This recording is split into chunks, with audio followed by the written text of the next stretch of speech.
Hola, yo soy Víctor Virueña y esto es Somos 50 Plus, el espacio creado para celebrar los logros y oportunidades de las personas de la tercera edad.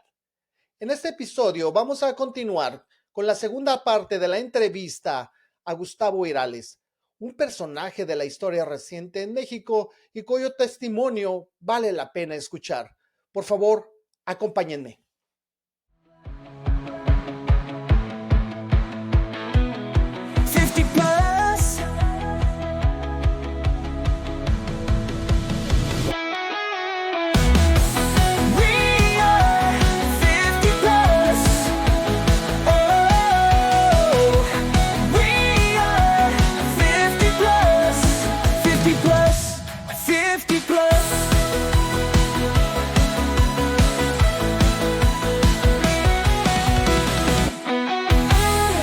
Ok, entonces en esta etapa partidista pues, duraste ahí varios años hasta la llegada del cardenismo, donde decides retirarte. No estabas de acuerdo con el camino que estaba tomando el PMS No, al cederle su registro al PRD. no, sí estaba de acuerdo con que se dieran el registro. Con lo que no estaba de acuerdo era cómo se configuró el nuevo partido, el tipo de propuestas, el tipo de actitudes. O sea, yo venía del PC-PSUM, que era un partido muy como ayornado, ¿no? Como, no sé si te acuerdas, pero en el PSUM hubo mucha flexibilidad, muchas innovaciones, nos sentíamos hermanados con los partidos comunistas de Europa Occidental que planteaban otro camino, como el italiano, la vía italiana al socialismo, español, etcétera, ¿no? Y no estamos, incorporarme al PRD para mí significaba un retroceso de donde habíamos avanzado, ¿no? Entonces mejor, y como no había otra opción, pues simplemente me hice a un lado. ¿Qué hacías en ese tiempo? Pues trabajaba en cosas que me permitían subsistir. Allá por el 91, 92, en el 92 me incorporé a Solidaridad, al programa de Solidaridad, porque, bueno, primero porque necesitaba trabajar, no tenía modo de vivir sin trabajar, y de otra porque varios amigos míos que conocía de los tiempos de la izquierda ya estaban ahí, y entonces me convencieron diciendo, vente a trabajar acá. Vas a hacer lo mismo que en la izquierda, pero aquí te pagan.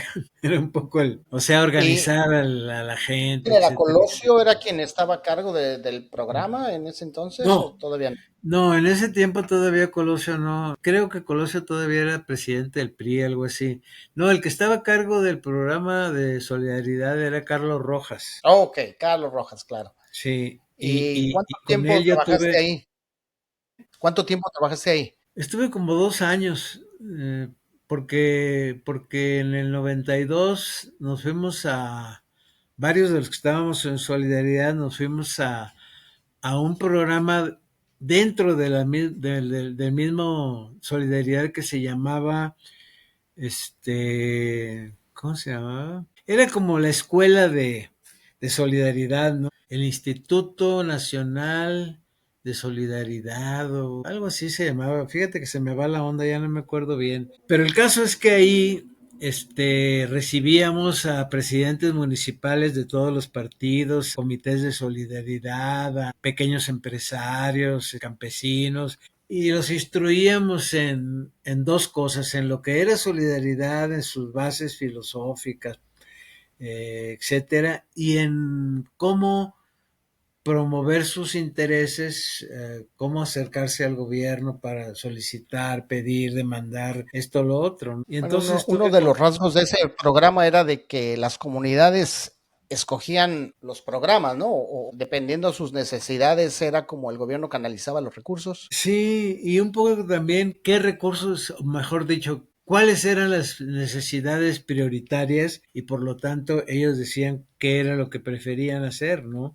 Con los recursos. ¿Cuál es tu opinión del programa que 30 años, un poquito más de 30 años? Pues yo creo que el programa era bueno, aunque en su motivación haya habido propósitos, digamos, ulteriores, electorales o políticos. Y el defecto principal que yo le veo al programa no era que organizara a la gente, ni que se les otorgaran recursos, sino que era una parte muy pequeña del presupuesto y por lo tanto sus alcances no eran muy amplios, ¿no? ¿Cómo lo compararíamos con la política ahora desde AMLO y ahora con Claudia Sheinbaum de otorgar directamente el dinero a ciertos grupos? Bueno, yo creo que Solidaridad tenía, además de propósitos políticos, tenía como un método, ¿no? Un método para elevar a la gente, para que la gente creciera, ¿no? Incluso el programa de Progresa de Cedillo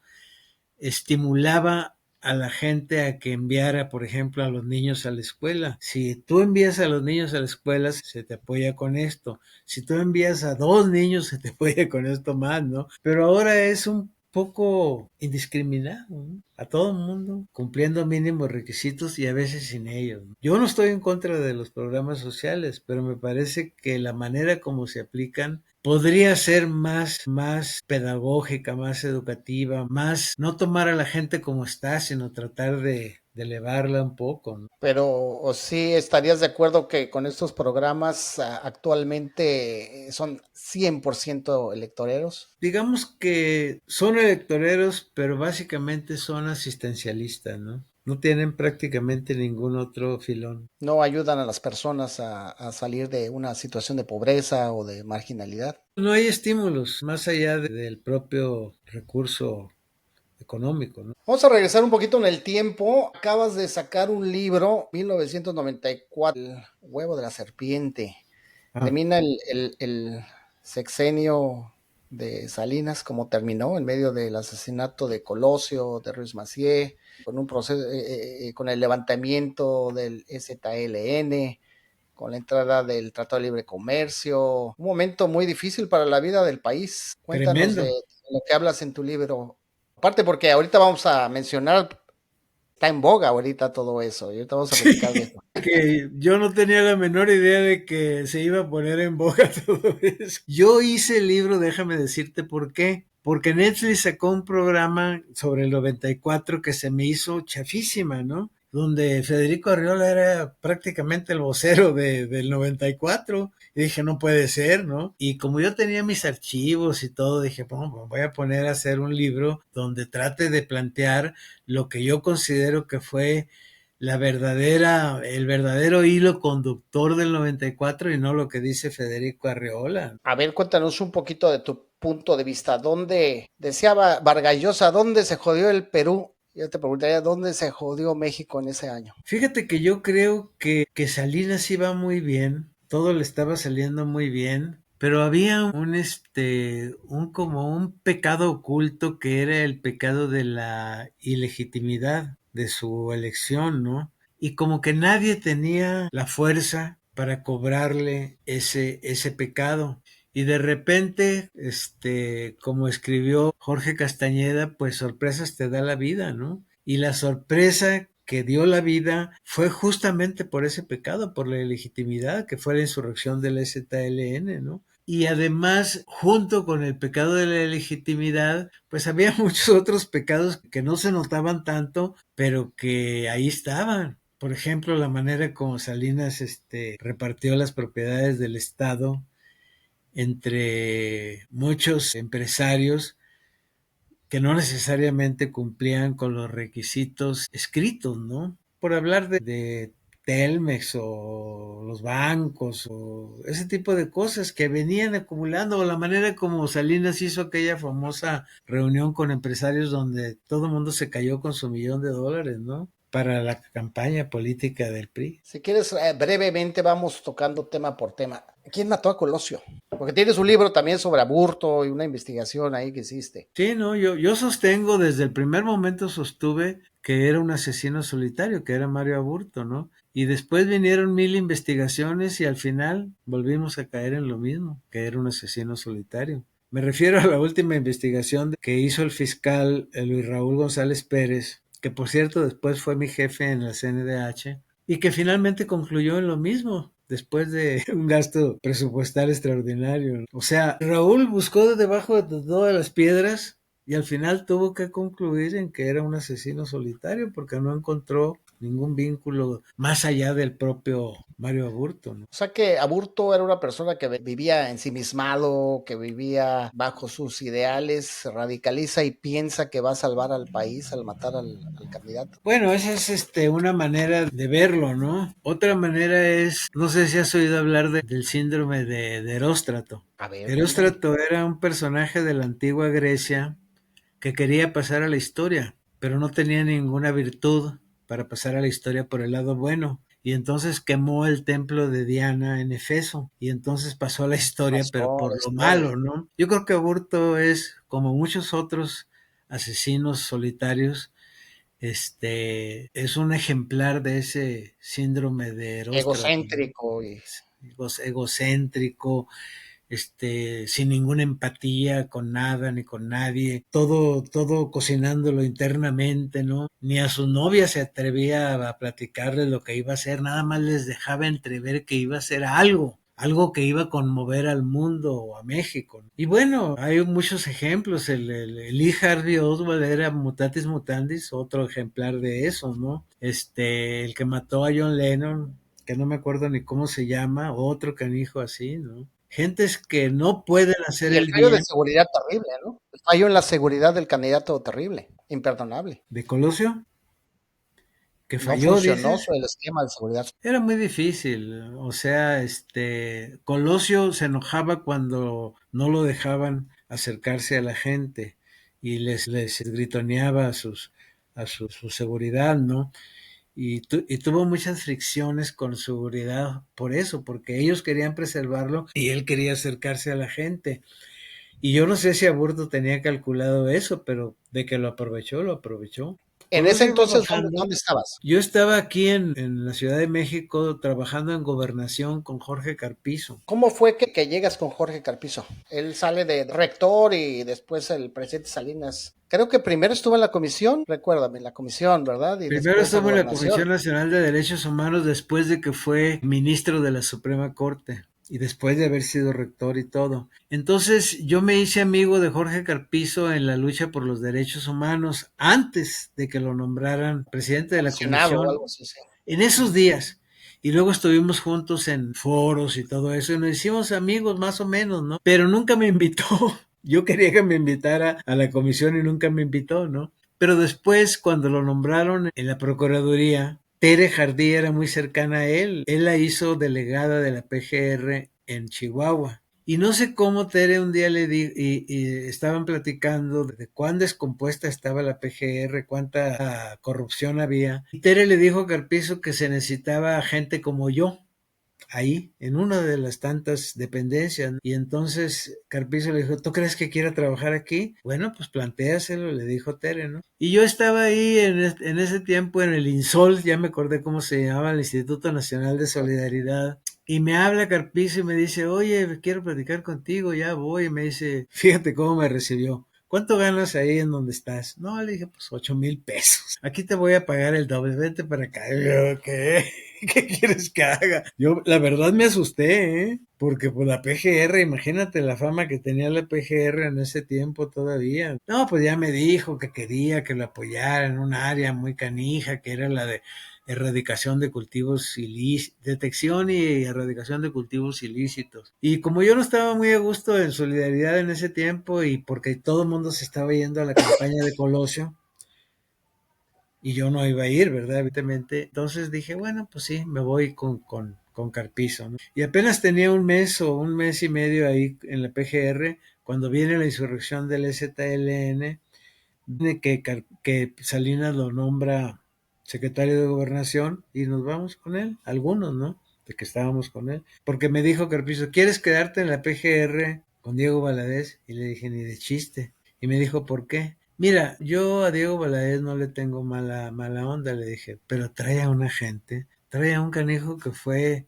director jurídico de la Dirección Federal de Seguridad como su procurador. En aquellos Sí, pero ya con Diego Valadez era jurídico también ahí de la... No, era su procurador en la PGR. Y dije, ¿cómo voy a estar ahí con él? Ni de chiste, le dije. Y ya, dijo el revisor, bueno, vente conmigo a gobernación, pero no te voy a dar una dirección general. No, hombre, nada, dame una asesoría, ya, ahí te ayudo como pueda, ¿no? Y así fue. Entonces entra a la gobernación y es cuando comienzan las pláticas, ¿no? Con el ZLN. Comienzan las pláticas con el ¿Manuel Camacho se STL. fue por la libre ahí o sí se coordinaba con Carpizo? No, bueno, Camacho era amigo de Carpizo, pero su juego era de él, ¿no? O sea, él tenía un juego político medio perverso y finalmente desestabilizó mucho la campaña de Colosio. Finalmente Salinas le dijo, bueno, pues maestro, tienes que bajarle y reconocer que Colosio es el candidato y que tú lo vas a apoyar. Y así fue, nada más que fue 2 o 3 días antes de que mataran a Colosio. O sea que Camacho sí quería ser el candidato. Pues de alguna manera quería colarse, ¿no? No creo que esperara que a Colosio lo quitaran para ponerlo a él, eso era muy desproporcionado, pero sí que a su alrededor se formara una especie de masa crítica que lo ungiera como un candidato viable, ¿no? Y líder del... No con el PRI, sino contra el PRI. ¿Piensas que él hubiera sido un candidato o era la idea de ir contra el PRI, contra Colosio? ¿Quién sabe si se hubiera animado? Porque hubo filtraciones, gente cercana a Camacho que escribió cómo fueron todos esos días y uno de ellos escribe que Ebrard o no sé quién propuso, vamos a salir y vamos a decir que esto y que lo otro y que vamos por la candidatura y que otros consejeros de Camacho le dijeron, no, no, no, no, Salinas nos va a hacer pedazos. Y eso está en dos versiones, en una de un libro que dicen que es apócrifo y que publicó Jorge Fernández, Jorge Fernández Menéndez, pero también en un libro no apócrifo que publicó uno de los asesores de Camacho, ¿no? O sea, sí quisieron, pero en el último momento dijeron, no, nos van a hacer pedazos. Porque decían, este cuate que no me acuerdo cuál es el nombre, Enríquez o algo así, decía, Colosio tiene a todos los gobernadores, tiene a esto, tiene aquello, tiene a Córdoba. Entonces sí estaba muy cuesta arriba para Camacho. ¿En ese entonces trabajabas en Bucareli o en otro edificio? En Bucareli ahí estaba. Un día tienes que escribir sobre los pasillos de ¿Tengo Bucareli, que porque escribir de creo qué? que falta en la literatura sobre los pasillos, lo que se habla, cómo se lleva la política ahí en los pasillos de Bucareli. No, no tiene ninguna gracia, hombre. Yo tenía poco contacto con Carpizo y más bien mi manera de comunicarme con él era a través de mis artículos. De repente un artículo que yo en ese tiempo escribía en el Nacional, entonces Carpizo me mandaba un toque de que va bien, ¿no? Algo así.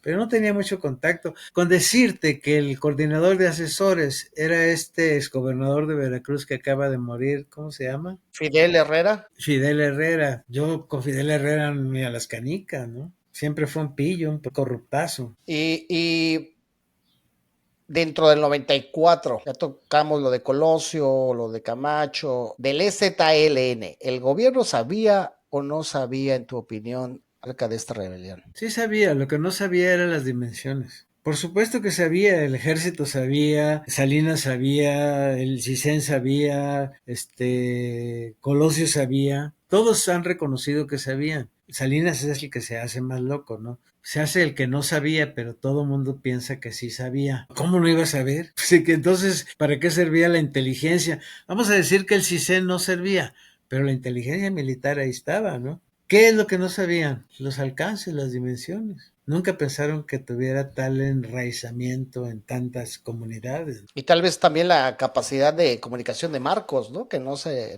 le Eso fue imaginaba. después, una vez que Marcos salió y que detonó esa capacidad. Eso hizo eco en todo el mundo. Pegó muy duro. Pues vinieron figuras políticas, intelectuales de todas partes a rendirle pleitesía a Marcos, ¿no? Y Marcos ahora está perdido, ¿no? ¿Dónde está Marcos? Está en la lona. Pero Pues seguirá perdió por su allá. momento. No supo mantenerse en la palestra. ¿Al pelearse con AMLO o qué fue lo que a tu consideración le No, quitó el no, no, no tanto por protagonismo? pelearse con AMLO, pues duró 20 años callado.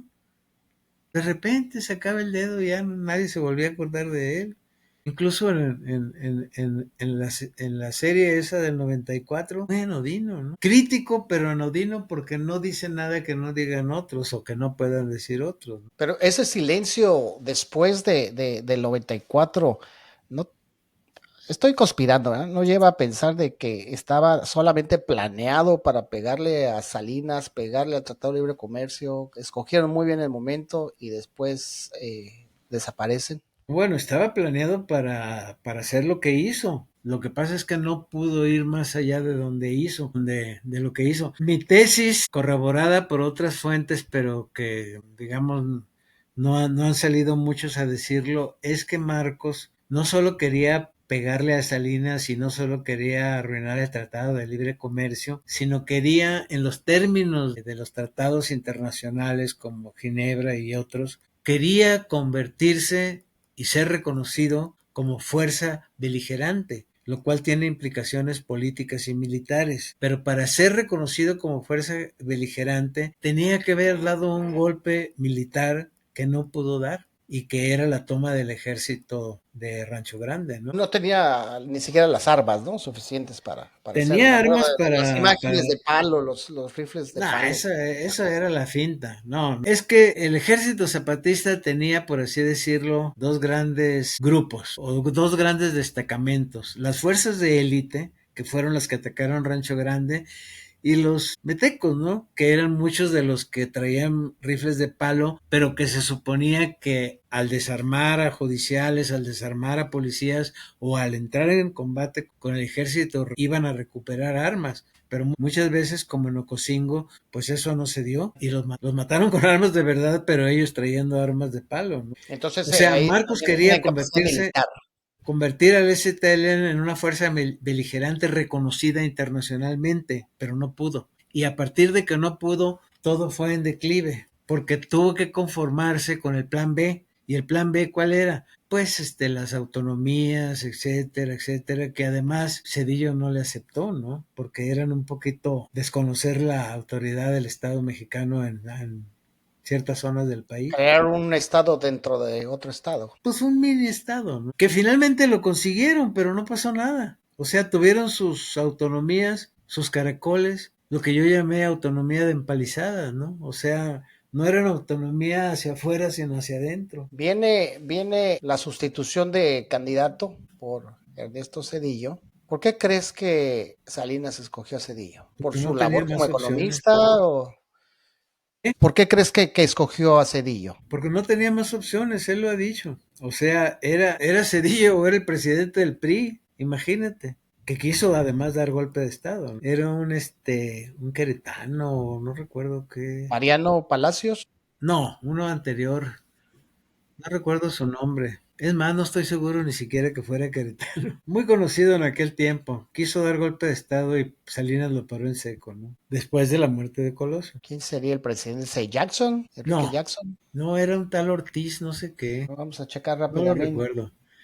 Entonces Salinas escoge a Cedillo porque no ve otra opción, pero además porque o sea, era el único que estaba disponible porque renunció a su cargo en el gobierno para incorporarse a la campaña de Colosio, mientras que Aspe, que era el favorito de Salinas, no lo podía poner porque seguía siendo funcionario cuando murió Colosio. Y entonces, acuérdate que Salinas consultó con los dirigentes de los partidos opositores si estarían dispuestos a un cambio en la Constitución, y el PAN y el PRD y todos le dijeron que ni madre, que Bueno, no. y Y además, el otro elemento que Cedillo tenía a su favor, pues era que tenía el apoyo de Córdoba Montoya, ¿no? ¿cómo es que te invita Cedillo a colaborar? Fíjate que yo me hice amigo de Cedillo, primero porque éramos paisanos y porque nos veíamos así haz de cuenta, en las fiestas de Nexos y ese tipo de cosas. Pero segundo porque yo fui de los que lo defendieron cuando el ejército se enojó con él porque sacó lo del 68 en los libros de historia. Entonces él quedó agradecido conmigo porque lo defendí en mis columnas del Nacional. Y nos veíamos, platicábamos que paisano y que que el otro, y que comentábamos cosas así en alguna fiesta, echándonos un alcohol o dos, ¿no? Pero yo creo que eso, siendo importante, no era lo principal, sino mi posición que yo tenía, ¿no? Desde que el STLN se levantó, yo dije que no estaba de acuerdo. Sí reconocía la justeza de la causa, pero no estaba de acuerdo con los métodos, ¿no? con los métodos. Exacto. Y gana Cedillo digamos, en una elección que no fue cuestionada No fue y cuestionada. gana limpiamente. Por, Gana para, limpiamente, pero como él dice, como él reconoció en condiciones inequitativas, porque los recursos que tenía el PRI no los tenía nadie más. recuerdo cuando uno de sus primeros discursos de la cercanía al gobierno, ¿no? Que era lo primero que iba a No, pero acuérdate, pues tomar que una sana distancia, era la palabra, sana distancia bueno, de eso lo planteó él, que finalmente no lo pudo hacer porque el PRI era un desmadre. Entonces, si lo deja a su libre albedrío, quién sabe qué pase. Fernando Ortiz Arana, que era el Ese presidente. era el que quiso dar golpe de Estado y que era el presidente del PRI. Y si era de Querétaro, sí, De Querétaro, sí. sí, sí. Entonces comienzas a colaborar con Cedillo. Cuéntame tu labor ahí. Mira, yo no comienzo a colaborar con Cedillo. Cedillo, a través de allegados de él no me invita directamente, sino que a través de Liébano y de otros, digamos, funcionarios, me invitan a incorporarme a la comisión del gobierno que va a negociar la paz con el ZLN. Y ahí me quedé yo como 2 años o más. Y después Liébano me invita como asesor cuando termina, digamos, el trabajo de la comisión. Cuando ya la comisión entra en un estancamiento porque el ZLN dice que ya no quiere nada con el gobierno, ¿no? En ese tiempo estabas la mayor parte del tiempo en Chiapas, las negociaciones se fueron en Iba y Chiapas. venía en las negociaciones y seguía escribiendo en la Nacional.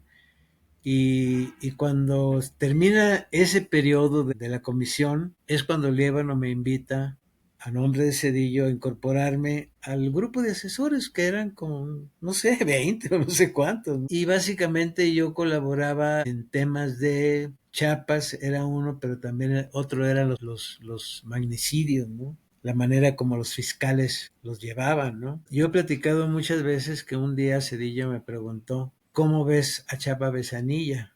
Y yo le dije, sin dudarlo, ¿no? Está fabricando culpables. Cuando sacó lo del segundo tirador, Otón Cortés. Y llevó las cosas al extremo de la paca y un montón de No, cosas hizo un ahí muy montón de raras. pendejadas, Chapa. Pero lo peor que hizo fue tratar de inventar un segundo tirador en lo de Colosio en base a torturar a este pobre tipo que lo dejaron para el arrastre, ¿no? Y que no tenía nada que ver, además. Y entonces yo le dije, está fabricando culpables. Y entonces Cedillo me dijo, sí, otras personas me lo han dicho, pero no lo puedo correr, me dijo. Porque si lo corro van a decir que lo corrí para que no llegara al fondo Para del que no llegara asunto. la verdad. Y al día siguiente de esa plática, el cabrón de Chapa saca su calavera de ahí del rancho del Encanto, ¿no? Pues más se consolidó, aparentemente. Pero al rato sale lo de que no era ningún cadáver de Manuel Muñoz Rocha y se cayó todo el teatro. Y entonces Cedillo sí se sintió con la suficiente fuerza para correrlos a los dos, a él y a Antonio, ¿cómo se llamaba el procurador? Lozano Gracia. Lozano Gracia del PAN, sí me acuerdo. Sí, no los corrió al mismo tiempo, pero primero corrió a Chapa, ¿no? Y después se tuvo que ir Lozano. Cuando llega la elección del 2000, ¿tú crees que Cedillo tenía la posibilidad de impedir el triunfo de Fox? ¿De qué? Y de impedir el triunfo de Fox y No de esa tenía ni forma la perpetuar el posibilidad, PRI. no tenía ni la posibilidad ni la voluntad. Cedillo estaba hecho la idea de que lo más probable era que ganara Fox y no había nada que hacer más que reconocerlo. Todavía movió una patita ahí pues para mostrarle al PRI que no quería que perdiera, que fue la lana de Pemex, ¿no? Pero ya no se pudo hacer Sí, más. O era sea una que no tuvo ganancia. opción, o sí tenía, digamos, un matiz de demócrata que Yo, reconoció la derrota. hasta donde yo entiendo, siento y creo conocer a Cedillo, él era un demócrata. O sea que él siempre tuvo la idea de que si perdía el PRI, él lo iba a aceptar, sabiendo lo difícil que iba a ser para su partido en ese entonces, ceder el poder. Y además Cedillo no quería mucho a los priistas. Sí quería al PRI, ojo, pero no quería a los priistas por mañosos y corruptos. No sé si te acuerdas aquel momento en que creció mucho en la opinión pública y en los rumores de que Cedillo estaba muy débil y que lo querían quitar, ¿no? Sí, sí, en la prensa hicieron una campaña. Y que el mismo López Obrador salió a decir que había que apoyar a Cedillo y no sé qué tanto, ¿no? Bueno, por esos días yo me reuní con Cedillo, me reuní es un decir, me mandó a llamar, ¿no? Y entonces estábamos platicando, no me acuerdo ni de qué, y sale el tema de que los priistas lo quieren renunciar, ¿no? Y Cedillo me dice, me van a renunciar, pinche bola de corruptos, imagínate. Ha sido fue parte de la lucha que durante, yo creo, no sé, más de 30, 40 años sobre el ala conservadora, ¿cómo la pudiéramos caracterizar? Del viejo PRI, del viejo nacionalismo priista, y un ala más tecnócrata con Salinas, con Colosio, con Cedillo. Que si es cierta la división. No, que fue parte de eso, ¿no? De la división y que todavía hoy continúa, porque en tu opinión, Morena no es como un nuevo PRI. Morena tiene la vertiente del nacionalismo revolucionario en la médula. Por lo tanto, a ver, la vertiente del nacionalismo revolucionario la inventó Lázaro Cárdenas. Todo lo que viene de ahí, o quienes se reclaman de esa herencia, pues naturalmente que tienen ese origen, ¿no? Que aparte lo niegan, pero pues muy buena parte de Morena viene del PRI, el mismo AMLO. Todo lo que hizo AMLO, las obras faraónicas que hizo, son reivindicar el papel del Estado, no solo en la economía, sino en la conciencia colectiva. O sea, estos pinches gobiernos neoliberales abandonaron la tradición del Estado de ser constructor y propietario. Yo la voy a reivindicar y entonces hacemos el Tren Maya, hacemos la refinería Dos Bocas, hacemos el AIFA, hacemos aunque no sirvan para nada, o aunque operen con números rojos. Ese es Mi el anterior, nacionalismo revolucionario. mi anterior comentario acerca del enfrentamiento entre estas dos, digamos, corrientes históricas que han gobernado el país de un modo u otro, pues hoy otra vez con el artículo de Cedillo en Nexos, pues como que se reavivó la polémica, la No, se presidenta pusieron como Sheinbaum. locos, se pusieron Sí hay como... una persecución ahora, ¿no? Sí, pero no le van a hacer nada, no le pueden hacer nada.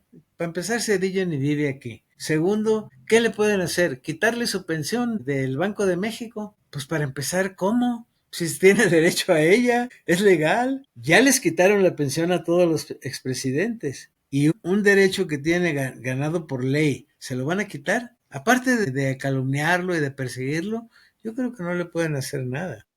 Las Ilegalmente. conversaciones estas de que sacan, supuestamente las conversaciones que sacan de la esposa de Ay, Cedillo por con favor, esas Marcos. conversaciones yo creo que Epigmenio Ibarra hubiera hecho algo mejor.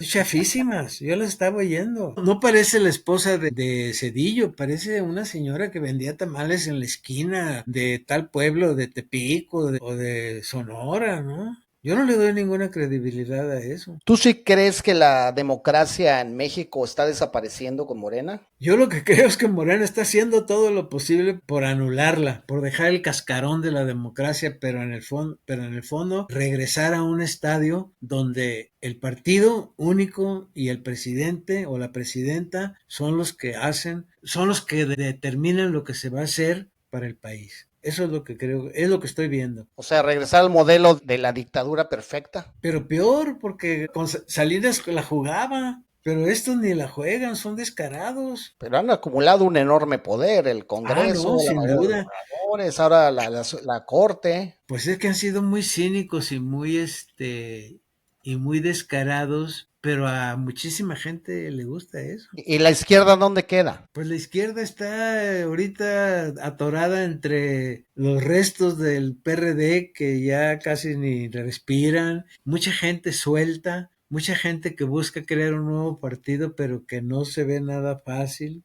O sea, el panorama es sombrío. Lo que es cierto es que la oposición casi es inexistente en México. Porque además es una posición totalmente deteriorada, ¿no? Imagínate quién le va a creer a Alito, quién le va a creer a los dirigentes del PAN, ¿de dónde vienen? O sea, ¿qué prestigio hicieron? Son gente de una parte muy menor y de otra parte con cola que les pisan. Esa oposición no sirve para nada. Y nunca se atrevieron a una autocrítica y a una reconversión. Entonces están en la lona. Digo, para desgracia del país. En tu opinión, ¿cómo debería ser o cómo deberías crearse la oposición? Bueno, pues la oposición debería en primer lugar hacer una autocrítica profunda de todos los errores que cometieron o cometimos en el pasado próximo, ¿no? Y segundo, hacer un replanteamiento donde rescatando las cosas rescatables del obradorato y de Morena, hacer un planteamiento que reconstruya o restituya o recupere la República Democrática. ¿Qué es la República Democrática? La República Democrática es división de poderes, es contrapesos, es organismos autónomos, pero todos los está anulando, los anuló Morena. Y eso yo creo que tarde o temprano se tiene que plantear la recuperación como una tarea nacional. Y es una corriente mundial que ahora los gobiernos lleguen y quieran ser populistas autoritarios como Trump, como Lula, como... En Europa hay una enfermedad de populismos autoritarios. Trump es el ejemplo más claro de todo eso. En América Latina, Milei mentado, el Bukele, pura gente derechosa e inescrupulosa, ¿no? Pero también por la izquierda hay una izquierda igualmente inescrupulosa y autoritaria como la de Nicaragua, como la de Venezuela, y como la mexicana. ¿Qué país ves actualmente que podría ser como un modelo a seguir? Pues mira, yo no veo claro que países como España, como Francia se mantienen, incluso Alemania, los países nórdicos dan la pelea. En América Latina, Brasil no ha caído tan bajo, pero no hay muchos focos de luz, ¿eh? Hay mucha oscuridad. Si me lo permite, vamos a cambiar de tema. Este canal, Somos 50 Plus, está dedicado a las personas de 55 años o más de edad, a las personas que apenas van a entrar o ya están en la tercera edad.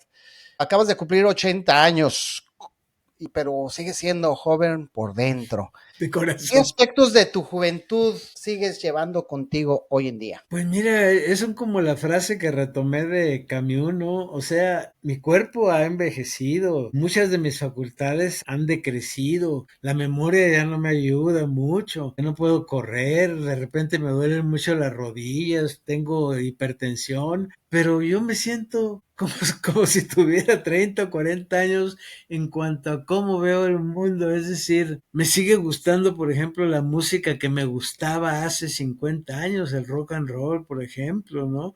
La literatura que me gusta, me sigue gustando, los deportes que me gustaban me siguen gustando, veo una muchacha guapa y se me iluminan los ojos, ¿no? O sea, es exactamente como dice la frase de Camus, ¿no? O sea, la tragedia no es que envejezca, sino que envejezco, pero por dentro sigo siendo joven, ¿no? Sí, Y claro. esa contradicción al mismo tiempo es vivificante, ¿no? Porque no miro mis días de viejo con pesimismo, ni con fatiga, ni con arrepentimiento, ni con aburrimiento, sino que yo siempre tengo algo interesante que hacer. Ahorita estoy terminando un libro sobre Ayotzinapa. Sobre Ayotzinapa. Es un tema que quizás se ha olvidado ya en la historia de México y que nos refiere a esos años de los que estábamos hablando, de los 90. Ese libro lo empecé yo hace como unos 7 años y lo he ido cambiando a medida que cambian las circunstancias, ¿no? Cuando llegó el gobierno de López Obrador y Encinas, que era mi amigo, sacó que no hay verdad histórica y vamos a empezar desde cero y todo, yo dije, órale, vamos a ver qué pasa, ¿no? Intenté acercarme a Encinas para conversar sobre esto. No hubo oportunidad, pero sí me sirvió para rehacer todo lo que llevaba escrito. Y ahorita, según yo, me faltan 2 meses de trabajo para terminarlo. Bueno, yo te veo muy lúcido, activo, reflexivo. ¿Qué haces para mantener así? ¿Qué comes? ¿Caminas? ¿Qué haces? como, como lo mismo que se come aquí en la casa. Mira, te voy a platicar algo que puede ser mi secreto. Tengo un hijo de 12 años que es el que voy a ir a recoger ahorita, que tiene síndrome de Down. Es un niño muy cariñoso, pero al mismo tiempo es muy impulsivo, muy rebelde y me hace que tenga que estar así porque si no, no lo controlo, ¿no? Y entonces es eso, además que tengo mi hija Paloma de 17 años que está en preparatoria y con todas las broncas de la adolescencia. Entonces, esos dos, y que gran parte de su vigilancia y todo me toca a mí porque su mamá trabaja, ¿no? Entonces, eso me tiene que mantener despierto, vivo, porque de otra manera les pierdo la pisada, ¿no? Te pasan de su juventud, Sí, ellos están en su mera juventud y yo en mi senectud, ¿no? pero te dan, ellos por ejemplo, Paloma, ¿qué te cuenta? ¿Aprendes algo de Paloma ahora de los jóvenes, de los chavos, de cómo ven el Por mundo, supuesto. de las redes? Ella me trae la visión de su generación, que yo pues desconozco totalmente, no tengo ningún punto de contacto con esa generación más que mi hija, ¿no? Entonces ella me dice, mis amigas, mis amigos dicen esto, platican aquello, leen esto, se preocupan por esto, sufren por aquello, y es una ventana a un mundo que yo no tenía ninguna posibilidad de conocer si no fuera por ella, ¿no? ¿Tú le has platicado de toda tu vida o todavía no llega el momento? Hemos platicado muy en general, he ido a algunas presentaciones de mis libros, empezó a leer mi libro de Memoria de la Guerra de los Justos, pero como que todavía no se siente como para entrarle a fondo. Que yo veo que la generación de los chavos, de los preparatorianos, no está tan politizada como antes, ¿no? No, para nada, es otro mundo. Sí hay politización, pero es muy superficial. Porque digamos, una vez que las ideologías han desaparecido, el campo político ya es muy, casi de gustos personales, ¿no? Ya no de comisiones. Mi hija es muy woke, ¿no? Muy de izquierda, pero moderada. No es radical, no es exaltada. Defiende las causas de género, defiende el no clasismo, la no discriminación, está con los palestinos, etcétera, pero sin exaltaciones, ¿no? Más allá de la política, es poeta, es una faceta muy íntima.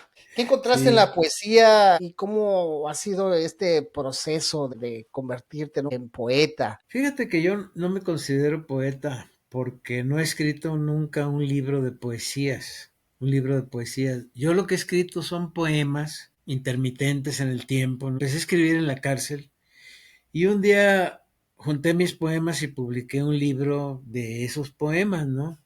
Pero a diferencia de los poetas, digamos, profesionales o que sí publican libros, pues yo no. Pero la poesía me ha servido para sacar mis broncas, ¿no? Para sacar mis traumas, para sacar mis sentimientos, para sacar las cosas que me agobian, ¿no? Y yo creo que en ese sentido ha sido hasta medicinal, por así decirlo. Una terapia. Ándale, una terapia, esa sería la palabra. Si tú miras tu vida hacia atrás, ¿qué te gustaría que quedara de ti? ¿Qué legado tú esperarías dejar?